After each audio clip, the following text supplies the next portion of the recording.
Welcome to Screw the Commute, the entrepreneurial podcast dedicated to getting you out of the car and into the money, with your host, lifelong entrepreneur and multimillionaire, Tom Antion. Hey everybody, it's Tom here with episode 622 of Screw the Commute podcast. Today we're going to talk about getting better known. One of my quotes is, the only way to exceed the average fees in your industry is to become better known. That's a frequent comment I got over many years.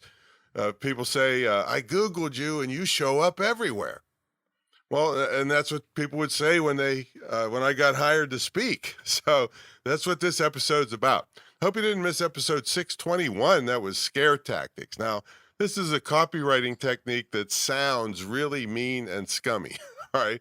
But I assure you, the way I use it and the way I suggested on that episode that you use it is not scummy or mean at all. And also throw in some phrases you can use to help you employ scare tactics in your sales process. All right, pick up a copy of our automation ebook at screwthecommute.com/automate free. This book saved me, just one of the tips we actually estimated saved me 7.5 million keystrokes, all right? It allows me more time to spend with customers, prospects, and developing products and services. So it'll save you tons of stuff and make you a lot of money. So pick your copy up today. And hey, while you're at it, pick up a copy of our podcast app at screwthecommute.com/app, that's APP, and put us on your cell phone and tablet and take us with you on the road. All right, let's talk about getting better known and why it can be so important to you. What I'm talking about here is you developing a celebrity status. And I'm not talking about making you into a household name. I mean, that's not necessary or even feasible for most people. And it's certainly not necessary for you to make a fortune by becoming a celebrity in your industry. Now, the idea is to flood the zone, so to speak, with your name in a legitimate and positive fashion. We also cross over into reputation management, although that's not what we're really talking about today, but it certainly helps bury any negative things about you that may or may not be accurate. Now, just now I said the word legitimate, flooding the zone with your name. Well, let me give you some examples of things that aren't legitimate. See these as seen on TV logos that people put on their websites? Well, some are legit and some are fraudulent. See, you are misleading the public by making it appear like you were featured on those shows or magazines when the trick is you only advertised on them. This is misleading and fraudulent, and if any a-hole suggests you do this, report them to the Federal Trade Commission. Another fraudulent thing, invited to speak at Harvard is fraudulent. Another guy I know is renting rooms near highly recognized institutions, and he's having you pay to be, quote, invited to speak.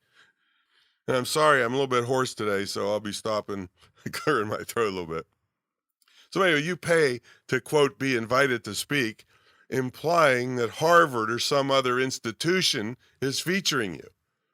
Now, in my not so humble opinion, this is straight up fraud. And when you get caught going along with it, you're complicit in the fraud and your credibility is shot.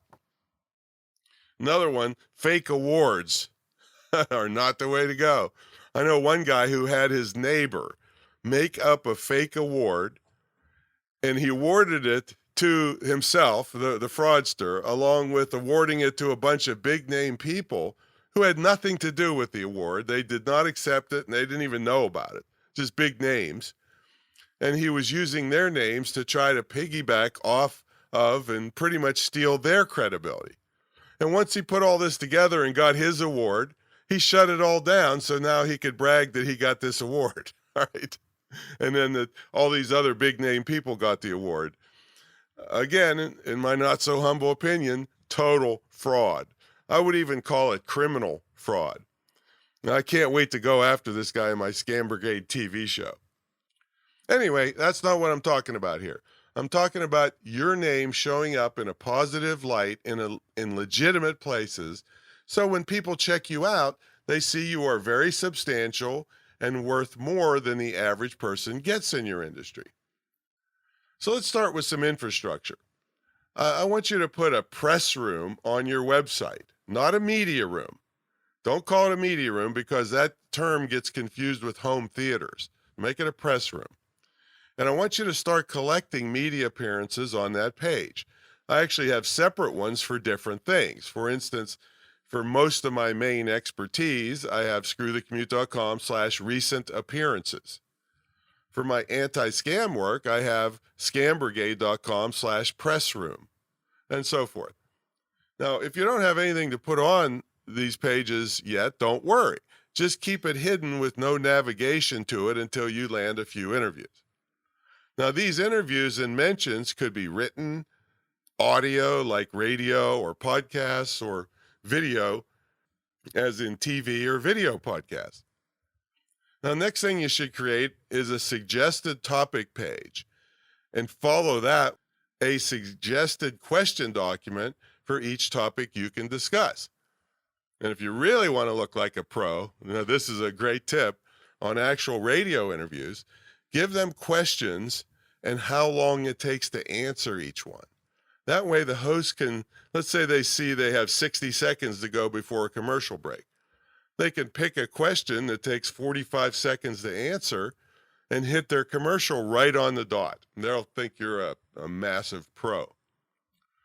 Now, my latest topic page is screwthecommute.com/podcast hosts because I'm concentrating on podcast more than radio. And you can make a page with a more generic name like interview topics and interview questions if you want. All right, now that you have your infrastructure built, you're ready to pitch. Now, I've been doing what is called newsjacking for years. Newsjacking was coined, this term, by a guy named David Meerman Scott, who I interviewed on episode 402. So that's screwthecommute.com/402. And this is the concept of seeing something that is already in the news and contacting media sources and offering yourself as an expert or commentator on that topic that's already in the news. It's infinitely easier to get interviews when the news media is already talking about the topic. And the same concept applies to blogs and websites in your industry. I mean, you don't have to be all over the major media to make a fortune with this concept of newsjacking. All right, so how can you make this easy on yourself? So in steps Google Alerts. It's a service Google gives you to tell you what's in the news. Now, it's funny because I've been doing this so long, there was a service called CompuServe many years ago in the beginning of the internet, and they had a paid function to search the news and report any news about your topic to you. Now, with Google Alerts, it's free to do this. And so let me tell you how I taught a friend of mine to do this. And unfortunately, it's sad that he has to do this. But my friend Alan Baris is a active shooter expert. So I told him, put all the terms that have to do with active shooters in Google Alerts, and then you'll get an immediate notification when some active shooter event happens around the world or in the country. And then you go on Google and search out all the radio and TV stations in that area and contact them to be an expert commentator on the topic. So he's got, I don't know how many interviews he got because of this. All right, so that's Google Alerts. Again, I want to remind you of the value of doing these things. People fly in from all over the world. Do you remember when I don't know if you ever watched them or whatever, but the reality shows, they had cosmetic surgery shows on. Well, people were flying in from all over the world to have their cosmetic surgery done by the doctors they saw on TV. And those doctors weren't any better or any worse, and they might be worse, who knows, of other ones all over Los Angeles, you know. So this can really up your game by being better known. All right, so other ways to get known. Well, podcast interviews are great, and the reason I really, I poo-pooed them for years, but now I don't know, 4 or 5 years ago when new cars can play podcasts from the dashboard and in-home devices like Google Assistant and Amazon's Echo device. There's hundreds of millions or billion more people can listen. So that's when I really got into it. So podcast interviews are a great way to promote yourself. TV interviews. Now, they're a much bigger hassle, but you get massive bragging rights out of it.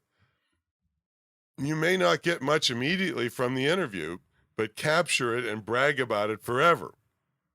I'm still bragging about how I was asked to critique the president's speech to Congress. Well, guess what? No one ever asked which president. Nobody cares that it was George, not Bush, George Washington. Doesn't make any difference. You can do live events on Facebook and YouTube.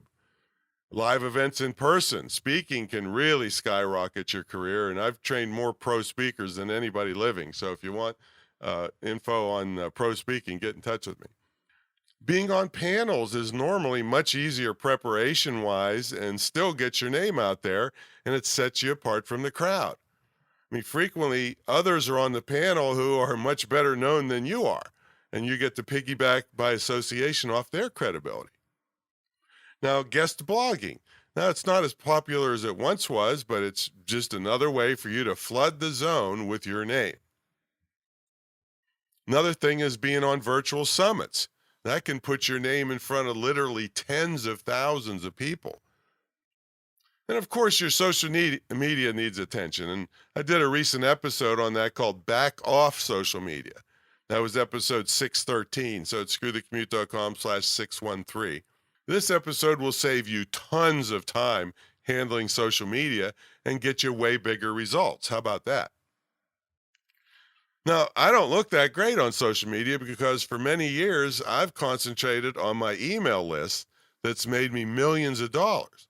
I can tell you, though, if I was just starting out, yes, I would pay tons of attention to social media, but it's still, I would have the emphasis on getting them off of the social media onto my email list that I control. So make sure you listen to episode 613, all about that. Now, starting a serious program to regularly do the things in this episode will absolutely make you better known. It'll let you raise your fees in your industry. It'll give you the greatest chance to not only beat your competitors for work, but to get that work with a higher fee and less or no haggling. So here's what I like to hear when someone calls. Are you available and can we afford you? That's what I want for you by getting better known. All right, if you want training on this and all the other million things you need to know to be successful with an online business, get in touch with me at greatinternetmarketingtraining.com. I've got the longest running, most successful, most unique mentor program ever, and I have no trouble saying that because I don't have, nobody out there has guts to challenge me on that and put their program up against mine. So check it out, Great Internet Marketing Training, and go out and get better known.